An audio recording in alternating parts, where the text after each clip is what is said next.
ዳበል የለው ደሞዝ የለው ልጄ አንጀቱን አስሮ ነው እሱ ወንጌል ሲሰብክ ነው የሞተው።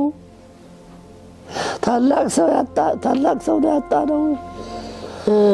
የስኳር በሽተኛ 6 ሰዓት ለመድረስ ያስቸግረናል እንዴ! እሱ ሁል ጊዜ 9 ሰዓት ነው የሚበላው። እሱ ግን አንገትን የሚያስገባበት ጎጆ የለው። ባይታዊ ነው። እሱ አይደለም የተጎዳው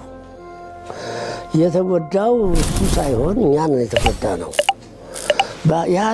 ዓለም አቀፍ ሰባኪ ነው እኮ በዓለም ዙሪያው ሄዶ ዞሮ ወንጌልን የሰበከ እድሜ ልኩን ከ30 ዓመት በላይ ባለ እድሜው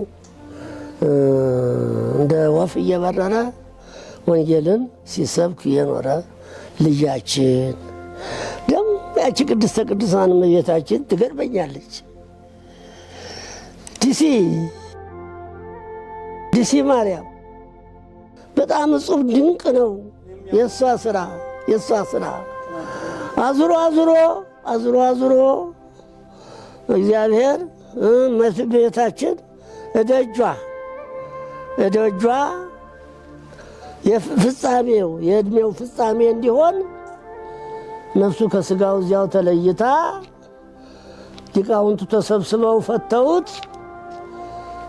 በመድረኩ ላይ አስከሬን ሆኖ የሚገባው ጸሎት ሲፈጸምለት በማየቴ ዋይ እመቤታችን ናት ይህን ያደረገችው።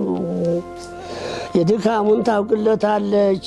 ብዙ ደክሟል እዚያ ቦታ ላይ ሲያስተምር የኖረ ሊቅ ነው። ይህ እመቤታችን በረከት ነው። ከዚያ ጀምሮ ኢትዮጵያ ድረስ ስሙ እየተጠራ ጸሎት እየተደረገለት እንዲመጣ ፈቅዳ ነው ያልኩት። ሌላ ምንም ትዝ አላለኝም። ከፖለቲከኞች ጋር ታግሏል። ብዙ መከራም ተቀብሏል። አልታሰረም እንጂ እሱ ደግሞ ዘሎ አይገባም። የፖለቲካ ቃል በአንደበቱ አይገባም። የእግዚአብሔር ቃል ደግሞ በግልጽ ሲናገሩት ወደ ፖለቲካነት ይዞራል። ላዞረው ሰው ተግሳጽም ነው ምክርም ነው። እንዳው ያንን እንግዲህ ለተረጎመው ሰው እንዴ እኛን እኮ መንካቱ ነው ይላሉ መቼም ነገር ያለባቸው ሰዎች። እሱ ግን አያፍርም፣ በቃል እግዚአብሔር አያፍርም። ትክክለኛውም ነገር የሚሰብክ የሚያስተምር ልጃችን ነበር። ታላቅ ጉዳት በተለይ ለኔ በደረሰበት ቦታ ሁሉ ሳይደውልኝ አያድርም። ገና እቃውን ሳያወርድ ሲገባ እግሩ እንደደረሰ ይደውልልኛል። አሁን የመጨረሻውን ስንብት ሲያደርግ ለንደን ነው የሰነበተው። እዚያ እንደገባ ደውሎልኛል። ከዚያ ደግሞ ወደ እንትና ማነው ዲሲ ሲገባ አሜሪካ ሲገባ ደውሎልኛል። እንደ ተነገ ወዲያ ሊሞት 2 ቀን ነው መሰለኝ የቆየው እና ደወለልኝ። የት ነው ያለው? አይ ወደ ዲሲ ነው ወደ እንትና አሜሪካ ገብቻለሁ አለኝ። አይ ዛሬ 6 ግድፍ ነው መሰለኝ የወጣው። እስካሁን 2 ነበረ። ከለንደን ዲሲ ተገኘ አንተ ልጅ? ኧረ እንደው መብረሩን አበዛኸው። ምንድነው ዛሬ እንዴት ነው ነገሩ አልኩት። ተሳስቀን ነው የተለያየ ነው። በሁለተኛው ቀን ዘላለም ሞቷል ሲለኝ ወንድሙ ሟርተኛ ትናንትና ደውሎልኝ ዛሬ ሞተ ትለኛለህ እንዴ?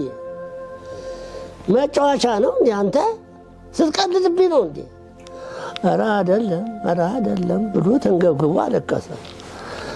እኔ አላምንህም ብዬ ደወልኩ ሊቀ ኅሩያን ዘንድ ሊቀ ኅሩያን ከፈለኝ ዘንድ ስደውል እውነት ነው እንዲያው እንትኑ ሱካሩ ከመጠን በላይ ሆኖ ለቁጥጥር አልተመቸም። እንቆጣጠር ቢሉት ጨርሶ ወበር ሆነ። ምክንያቱ ሱካር ነው። ስኳር አሞኛል ብሎኝ የማያውቅም እኮ እህል ሲመርጥም አላየውም። የቀረበለትን ሲበላ ነው የሚበላው። በ9 ሰዓት ነው ሁልጊዜ። የስኳር በሽተኛ 6 ሰዓት ለመድረስ ያስቸግረናል። እንዴ እሱ ሁልጊዜ 9 ሰዓት ነው የሚበላው። ሱካር የለበትም። እንዲያው ምናልባት እንጂ ለእሱ ደግሞ ጠላት የለውም። ምን ጥርጥር ውስጥ ሊያስገባኝ ነው? እምሆነውን አጣሁት፣ እማደርገው እምተረጉመውን አጣሁት። አይ እንግዲህ የእግዚአብሔር ጥሪ መንገዱ ብዙ ነውና አሁን እሱ ሄዷል። እውነት ነው ማረፉ፣ እውነት ነው አይጠራጠሩ አለኝ። ተወዲያ ነው ያለቀስኩት እኔ። እዚያው ሄድኩ። ቦታ ምንም ቤት የለውም እሱ እንደሆነ ለእናቱ ልጆቻቸው አሉ፣ ልጆቹ ወንድሞቹ አሉት። እነሱ ሰርተውላቸዋል። አንድ አሮጊት አሉ እናቱ። እሱ ግን አንገት ላይ የሚያስገባበት ጎጆ የለውም። ባይታዊ ነው። በጣም በጣም በጣም ገዳመል የለው፣ ደሞዝ የለው። ልጄ አንጀቱን አስሮ ነው እሱ አንጀት ሲሰብክ ነው የሞተው። ታላቅ ሰው ነው ያጣ ነው። እንደሱ ያለ ሰው ይተካልን። መቼም ተስፋ አንቆርጥም። ለዚች ቤተክርስቲያን ማይቶት ነበረ። ብዙ አገልግሎት የፈጸመ ልጅ ነው። ደግሞ ሁሉ ይወደዋል። ያላቸውም ሰዎች ውዳሴ ከንቱ የማይፈልጉ ስማቸው እንዳይጠራባቸው በሱ በኩል ያስተላልፋሉ። እሱም ታማኝ ነው፣ ወስዶ ያስረክባል። ከዚህ ቀደም በሆሳዕና እዚያ የተቃጠለ ሰዎች ጠላቶች ያቃጠሉት ቤተክርስቲያን መንደር ነበረ። ክርስቲያኖች ተበድለዋል። ሄዶ ምን ያህል ሚሊዮን እንደሆነ አላውቅም፣ ነግሮኛል። እሱ የሚደርስበትን ሁሉ ሳይደውልልኝ አይቀርም። ለእኔም ፈጥኖ ደራሽ ልጄ ነበረ። አጣሁት። ትልቅ ጉዳት ተጎዳን። ቤተክርስቲያናችንም ተጎዳች። ማንም አባት ለእሱ የማይሳሳ በእኛ ውስጥ የለም። ስለዚህ ጉዳታችን ፍጹም ነው። ከፍተኛ ጉዳት ደርሶብናል። እንደሱ ያለ አሳቢ፣ አስተማሪ፣ ጥሩ የምእመናን አባት ይላክልን፣ ይተካልን። እግዚአብሔር በረድኤቱ አይለየን። እናንተንም ያበርታችሁ፣ ይህን የጀመራችሁትን ለመፈጸም ያብቃችሁ።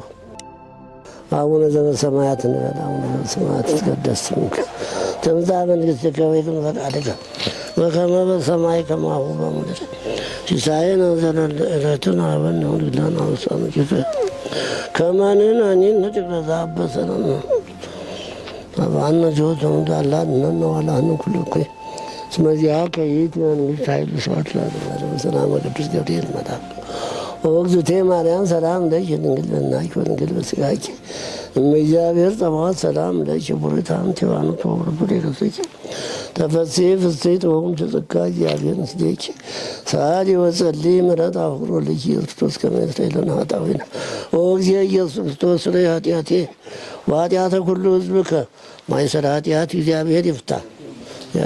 ተባረኩ። እግዚአብሔር ይባርካችሁ።